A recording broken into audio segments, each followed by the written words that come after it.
habu bagara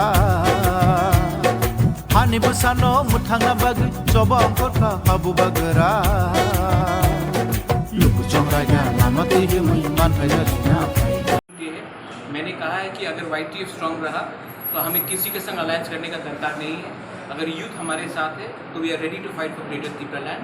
हम लोग देखेंगे लास्ट जब तक हम लोग के अंदर सांस है हम लोग अपना डिमांड के लिए करते हैं। YTF की तरफ से कैसा काम देकर आपने देखा होगा कि ये गर्मी के समय YTF के वॉरियर्स ने ऑलमोस्ट 1,12,000 लीटर पानी डिस्ट्रीब्यूट किया है पूरे त्रिपुरा में। आने वाले महीने में भी हम लोग और पानी का ड्रिंकिंग वाटर का डिस्ट्रीब्यूशन करेंगे।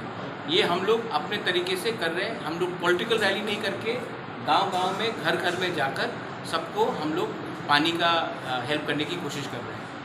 और हमारा काम है तोहफा के लिए बात करना। हमारा काम है कि सीनियर्स को भी समझाना कि हमने 70 साल से कॉम्प्रोमाइज़ किया है।